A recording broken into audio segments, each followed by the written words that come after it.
ناظرین، آپ دیکھ رہے ہیں فخر نیوز اور میں ہوں آپ کی میزبان آسماں آصف۔ آئیے نظر ڈالتے ہیں آج کی اہم خبروں پر۔ ترکمانستان کے گیس کے ذخائر پر چین کی مضبوط گرفت۔ توانائی سے مالا مال مگر دنیا سے کسی حد تک کٹا ہوا ملک، ترکمانستان یورپ اور بر صغیر کی منڈیوں تک رسائی چاہتا ہے، لیکن اربوں ڈالر کی سرمایہ کاری کے ساتھ چین اس کے وسیع گیس ذخائر پر سبقت لے جاتا دکھائی دے رہا ہے۔ ترکمانستان کے وسیع گیس ذخائر، جو دنیا میں چوتھے بڑے ذخائر سمجھے جاتے ہیں، تک رسائی کے لیے سب سے زیادہ سرمایہ کاری چین کر رہا ہے۔ اگرچہ ترکمانستان یورپ اور بر صغیر کی جانب درآمدات بڑھانا چاہتا ہے، لیکن سرمایہ کاری کے ذریعے چین نے اس کے گیس ذخائر میں فیصلہ کن برتری حاصل کر لی ہے۔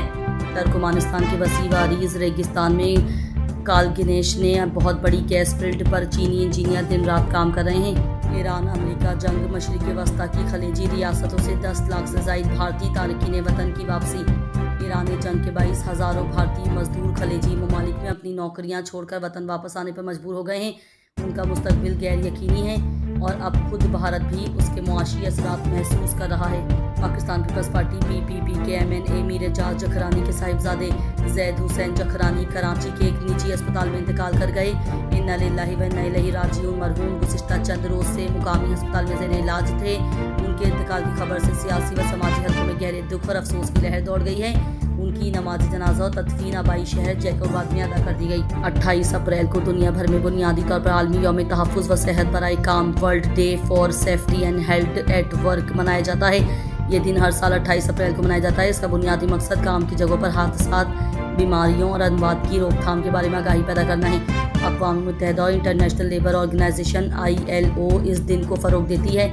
اس دن پر دنیا بھر میں محفوظ اور صحت مند ورکنگ ماحول کے لیے مہمات چلائی جاتی ہیں۔ اضافی طور پر اسی دن کو ورکرز میموریل ڈے ورکرز کے طور پر بھی یاد کیا جاتا ہے، جس میں کام کے دوران جان کھونے والے افراد کو خراج عقیدت پیش کیا جاتا ہے۔ آج کا پبلک میسج فخر نیوز کی قارئین کے لیے پیش خدمت ہے۔ ہم دوسروں کے لیے آخر منفی کیوں سوچتے ہیں؟ یہ رویہ اکثر ہمارے اپنے اندر کی کیفیت کا مکمل عکس ہوتا ہے۔ جب انسان عدم تحفظ، حسد، مایوسی یا مقابلہ بازی کا شکار ہو جائے تو وہ دوسروں کی کامیابی کو خوشی کے بجائے خطرہ سمجھنے لگتا ہے۔ اسی طرح ادھوری معلومات اور جلد بازی میں کیے گئے فیصلے بھی بدگمانی کو جنم دیتے ہیں۔ حقیقت یہ ہے کہ دوسروں کے بارے میں ہماری سوچ اپنے کردار کی پہچان ہوتی ہے۔ اگر ہم اپنے دل کو صاف رکھیں، نیت کو درست کریں اور مثبت انداز اپنائیں تو نہ صرف ہمارے تعلقات بہتر ہوتے ہیں بلکہ ہمارا اپنا سکون بھی بڑھتا ہے۔ آئیں آج سے ہی پختہ عہد کریں، بدگمانی نہیں، حسن ظن اپنائیں گے، نفرت نہیں، محبت بانٹیں گے۔ مثبت سوچ ایک مہذب معاشرے کی بنیاد ہے۔